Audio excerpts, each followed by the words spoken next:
It's Jerri Ward with I Object, Justice Examined. And you may have noticed that I'm on sooner than I usually am. I'm usually on about the fourth week of every month, but I've decided to do my show twice monthly now.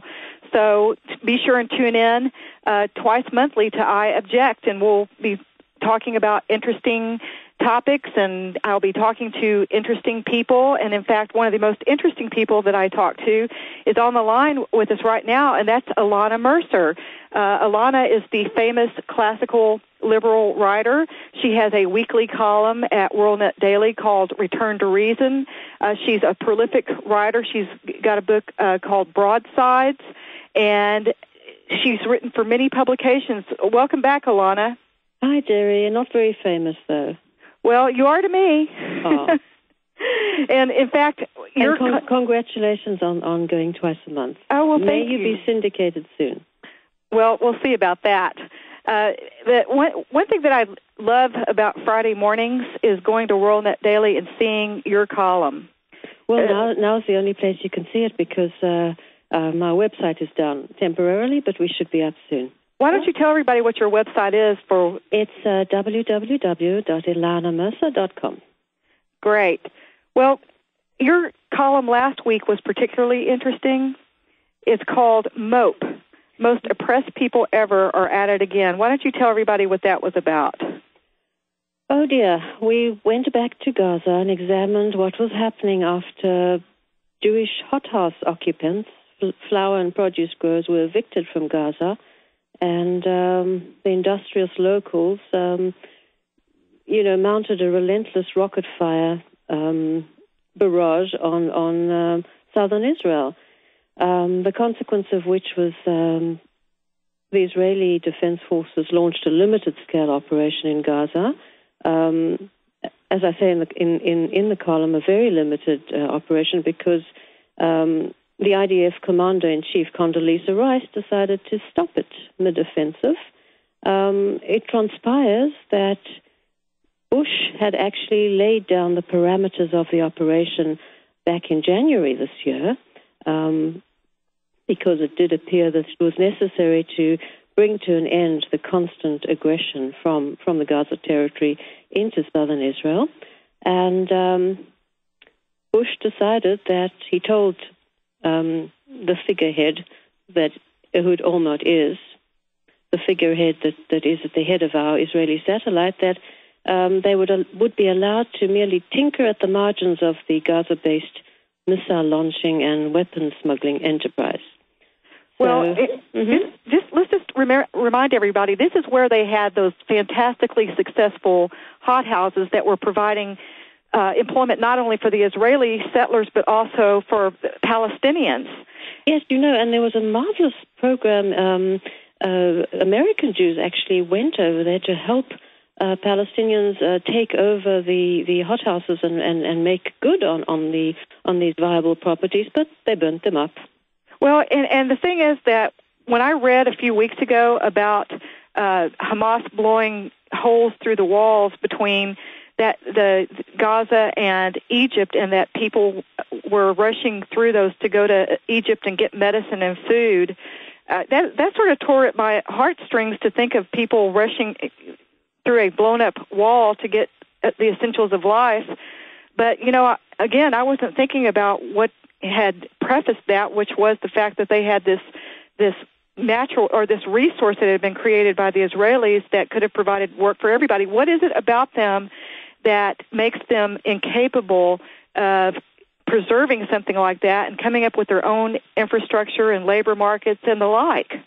Well, I think Abba Eban said it very tartly. That was Israel's foreign minister, the late Abba Eban. He said Palestinians have responded to their historical challenges by never missing an opportunity to miss an opportunity, or, to put it plainly, by breaking everything around them. As an individualist who believes in human agency and free will, I just resort to describing reality. And reality is the most powerful, it tells the truth best than anything else, better than anything else. And you just have to look at how did Jews respond to their near annihilation. They built a democracy in the desert. They purchased land in their ancient homeland. They dried swamps, developed industries, planted citrus groves, built cities. They now have world-class intellectuals, scientists, engineers, Nobel Prize laureates, good schools, blah, blah. They even have hard left humanitarians, mind you, who agitate for the enemy, just like we do in America. So all I can say to you is that societies, are only as good as the individuals that make them up, and individuals are only as good as their actions. Well, let's go back to part of the theme of your article, and that is our role in that, our role in this mess, because it is a mess. And just specifically, how are we making it worse by U.S. actions in trying to broker this peace? And, of course, Bush wants this to be his legacy, that there be some sort of resolution to all this. What do you think about that? Well, I think he who pays the piper calls the tune, right? And for foreign aid, Israeli leaders have been forced to subordinate their country's national interest to Washington's whims, basically. You and I agree that this is bad for both allies.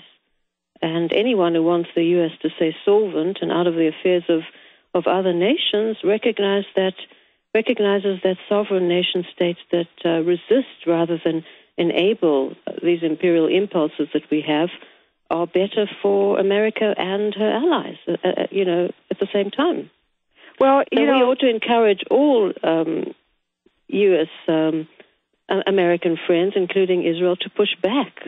Which is exactly what Ron Paul's been saying in his campaign, that we should not be giving aid to anyone, whether Arab or Israeli, and there are accusations made against him that because he doesn't want to give aid to Israeli, he's anti-Semitic. But the fact of the matter remains is that that would be the biggest, the most merciful act is to cut these ties, these Gordian knots, and let Israel free.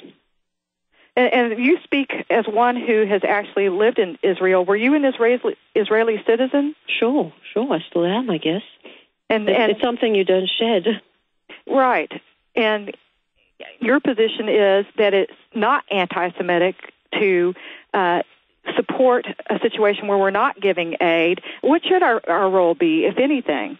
Just totally backing off? Well, I think we should have no role in influencing Israel or its policies. And to what extent would releasing Israel start to bring about a resolution to this situation? How do you envision that coming about? I imagine that Israel will be allowed to exercise self-defense and would not be appeasing terrorists. Bush and obviously administrations before him are, perpetuating this farce of a peace process. It's not a peace process. It's an appeasement of people who, written in their manifesto and in their plank, is the destruction of the state of Israel as it stands, as a Jewish state. And let's not forget that Hamas, a terrorist entity, was overwhelmingly and democratically elected by the Gazans. And that seems like one of the unintended consequences of us going around trying to install democracy top-down throughout the world. Would you agree with that? Well, I wouldn't blame America entirely on the election of Hamas on America. I mean, I don't think that that's a fair assessment. Certainly Hamas is very popular, and the Palestinian people, at least the Gazans, elected it overwhelmingly and democratically, as I say. So is there some responsibility attached to that kind of preference, where you elect a terrorist entity which says in its plank that it aims to push Israel into the Mediterranean? Of course there are consequences. Should Israel not be allowed to defend against such an entity?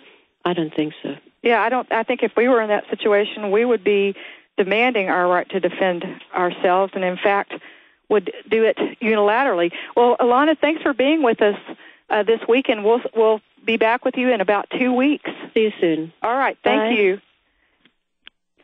My next guest is going to talk about an issue that's been on the forefront of my mind for months, and has been a central part of Ron Paul's campaign. It concerns an issue that he has been talking about for years as he's looked at such governmental programs as Fannie Mae and Freddie Mac, and it has been warning us against the consequences of such central planning in the realm of mortgages. His name is Robert P. Murphy, and he is the author of The Politically Incorrect Guide to Capitalism, which came out in 2000.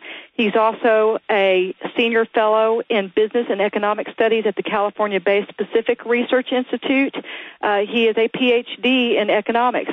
Dr. Murphy, thanks for being with us. Well, thanks for having me. I was really impressed by your columns that had to do with the mortgage crisis. For one thing, I don't think that until recently the mainstream media has covered that adequately or enough at all. And you wrote two great articles, one in December and one just this month, about the mortgage crisis. And I think this is a really important topic, and people need to understand exactly what it is and where it comes from, because right now it seems that the government is just stumbling around like the clumsy behemoth it is, making things worse. Why don't you tell us exactly what is the genesis of this mortgage crisis, what it is, and from what does it result? Well, sure. I think just about everybody would agree that the reason for the current mess is that people thought home prices were going to keep going up, and so a lot of people got into homes that they couldn't afford unless prices kept rising. And so that's why, I mean, these banks and these other mortgage lenders that gave these loans to people, they weren't stupid. They weren't knowingly throwing away money. They thought as long as the home appreciated in value, then the people would be able to flip the homes or refinance, and that's how they would be able to service these loans. But what happened, of course, is all of a sudden the rug fell out from the home prices, and then now you got all these people who can't service their mortgages. So the issue is, okay, well, why did this happen? And if you listen to the government, they're going to say, oh, it's because all of a sudden, for some reason, everyone in this industry just was incredibly stupid for the last 5 years. And then we, the noble government, have to come in and regulate now and fix things because the market can't take care of itself. And I'm sorry? One thing that I've heard out there on the blogs and from a lot of people is resentment against the people, the actual consumers that went and got these loans, and statements made like, well, these people should have known they couldn't afford this, and they're at fault. It seems like the government is going around scapegoating people for this. Do you blame the consumers at all? Well, I'm of two minds. On the one hand, I mean, you will see some fairly naive statements by people that, I knew I had this thing called an ARM, and I knew the rates reset, but I didn't really think it was going to be a big deal. And you would think that people should look into that more carefully. On the other hand, at the closing, and when I bought my house, I certainly didn't read every last, you'd be there for 6 hours if you read every last thing. Right. So I think, and the other issue, too, is, again, why did all of a sudden all these consumers just become this dumb in the last few years? Why hasn't this happened over and over? Isn't there some other explanation to what's contributing to that? And then I think you have to go and look at the Federal Reserve policy. And you mentioned Ron Paul, and that's what he's been hammering home. And what happened is, because of the 2001 recession, under Chairman Greenspan, the Fed lowered the federal funds rate down to 1%. From June of 2003 to June of 2004, the Fed funds rate was at 1%, which is just unprecedented. And all that cheap money is flowing into the system, and that pulled down mortgage rates, and so that made it very easy to finance, and that raised home values. And then, because they started getting worried about the potential for inflation, they started ratcheting the rates back up from 2004 to 2005 and 2006, and that's, lo and behold, when all of a sudden the housing markets tapered off and then started coming back down again. So it's, if you're trying to understand, well, what was this external factor that could have explained this huge boom and then bust in house prices, I think, you got the Federal Reserve lowering rates down to 1% and then jacking them back up in a fairly short time. That's probably a pretty good explanation of what went wrong. Well, let's talk about these ARMs. I mean, where did they come from? Was there a market need for those? Well, it's so your listeners probably know this, but just to make sure we're not losing anybody. So ARM stands for adjustable rate mortgage. So most people have a fixed mortgage where you just pay the same interest rate. The ARM starts out at a fairly low rate, and then it adjusts periodically based on some other key interest rate, like it's related to the prime rate, for example. depending on the type of person, you might want to get into an ARM, and it's different for different people, so it's not one size fits all. Now, what happened, the reason they became so popular when home prices were appreciating is if you thought you were going to be able to get in and then refinance and sell the house later on for a quick profit, then it made sense because you'd get in for the low teaser rate, make fairly low payments, and then if you could flip the house and get out of it and just pay off the mortgage, then that was the cheapest way to do it as opposed to getting a fixed rate. So if your expectations were correct, then the ARM would have made sense. But, of course, that's what happened is people kept banking on prices going up, and they were wrong in that expectation. Well, one thing that you talked about in you wrote an article back in December called The Mortgage Mess, and you back then you wrote about the fact that of course, the politicos were rushing in to try to propose their fixes. The Bush administration wanted the lenders to maintain the low teaser rates, and Hillary Clinton was advocating a 90-day moratorium on home foreclosures, that sort of thing. Can you explain to the folks out there exactly what those kinds of interferences with the market by government does? Sure. So the thing to remember in all this is just look at it from the point of view of the lenders, okay? All these various proposals, so yes, back in December, the popular thing was to say, okay, well, let's just make it illegal now for these ARMs to reset so that homeowners got in with a very low monthly payment, and then now that the terms, according to the terms that they agreed to and they signed, whether they knew what they were doing or not, they signed these contracts, said that the rates are going to periodically reset, and the government wanted to come in and just say, oh, no, let's throw that out the window, and you just get to keep the rate that you agreed to in the beginning. And the problem with that, people say, oh, well, it's just taking money from these greedy mortgage lenders. Well, first of all, we can see the losses they're suffering. I mean, they're not just a limitless fount of money that's going to show up in people's portfolios if they own shares in these companies. But beyond that, the issue is, well, if the mortgage industry gets burned this time and it knows we can't even trust the contracts now that we sign with people because the government might come in and just change the rules on us, well, then why would they want to give out mortgages in the future? And so, the American dream is supposed to be for young couples to be able to get a home and move in when you need a mortgage to do that. And so the problem is that's really, the government comes in and just changes the rules after the game started. It creates uncertainty and property rights aren't as secure. I mean, that's why we have growth in the West compared to some of these other countries around the world where they don't have secure property rights. I mean, that's the reason that people need to know what to expect in the future. There needs to be a rule of law. And so even though you might have hardship cases here, if the government comes in and changes the rules of the game after it starts, then all of a sudden lenders aren't going to be so keen on making loans in the future. That's a very good point that people need to understand, is that changing the rules of the game in this is a direct violation of property rights and is a flexing of the muscles of the government to interfere with the property rights of the lenders, and next time they'll be flexing those same muscles to violate our property rights, and we should watch out for that. Don't you agree with that? I mean, that's right. And like you say, I think that's what people, most people, if you ask them in the abstract, should the government be changing contracts after the game because one party might get hurt, I think they'll probably say, well, no, if they agree to the contract, that's fine. And the thing is, what's ironic, particularly about a lot of these proposals, is even on the face of them, like not even taking into account the things I'm talking about, they wouldn't solve the situation. These banks are afraid of lending to each other because they don't know the worthiness of the loans on their books, and to just all of a sudden cap payments from the servicers, that's not going to help it either. Well, one thing that I always thought was dumb was when Bush used to talk about, used to tout the increase in home ownership, because if it's based on fluff instead of real wealth, that doesn't seem like the greatest thing in the world to me. We're coming up on a hard break, and so stay with us, and we'll return with Dr. Robert P. Murphy after the break.